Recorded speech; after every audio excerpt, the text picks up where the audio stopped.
Mula nang dumating, galing race, tumamblay na siya.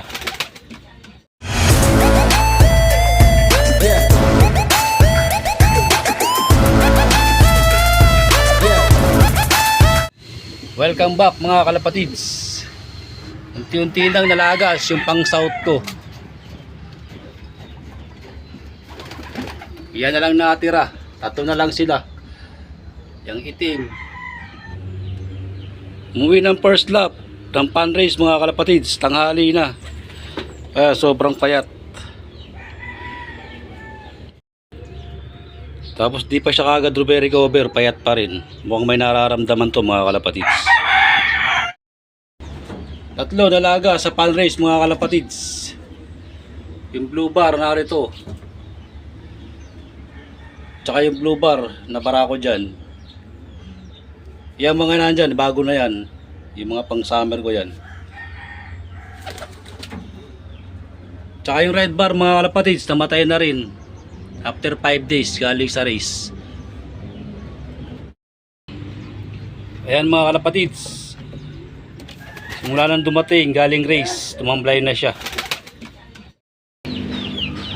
Tsaka yan, yung checkered na yan. Kinabukasan uwi galing pan race. Hindi sila kagad recover. Humina kumain. Malamang nakainom ng kung ano yan sa kanilang pinagdaanan. Sana makarecover pa siya.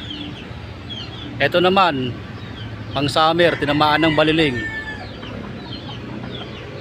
Tatlo yan. Yung dalawa pinamigay ko na. Isang south, isang pang summer. Hindi ko na muna ikakarga tong mga to ngayong Biyernes.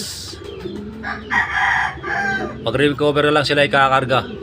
Yung itim, pwede ko na ikarga yan. Sinaka-recover na yan. Second lap ng pan race. Pero training na lang muna. Malayo pa naman ang derby. Pero sana makaway pa sila. Ito namang Grisel. I-recover ko muna ng gusto. Yung mga nararamdaman. Pakainin ko na muna yung mga pang north ko mga kalapatids.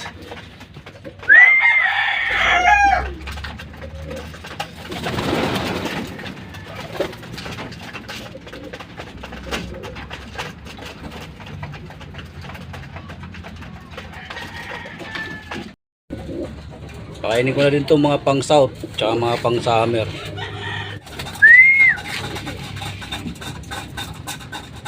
Sana makarecover pa tong Grisel ko. Pero malakas na kumain eh. Hindi gaya nung isang araw na mahina kumain.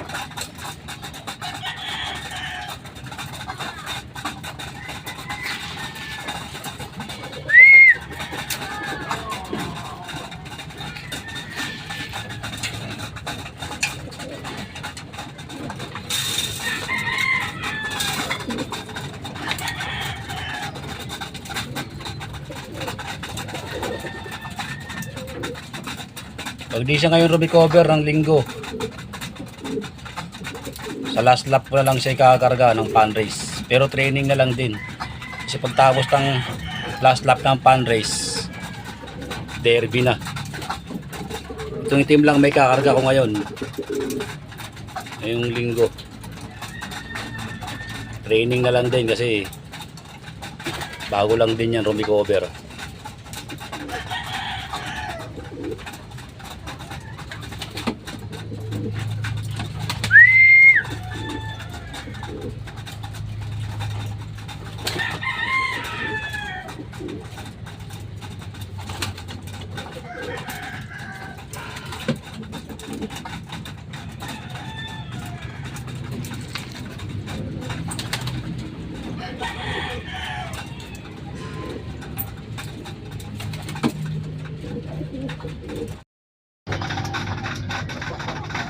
Hanggang dito na lang ang video ko mga kalapatids. Thank you for watching.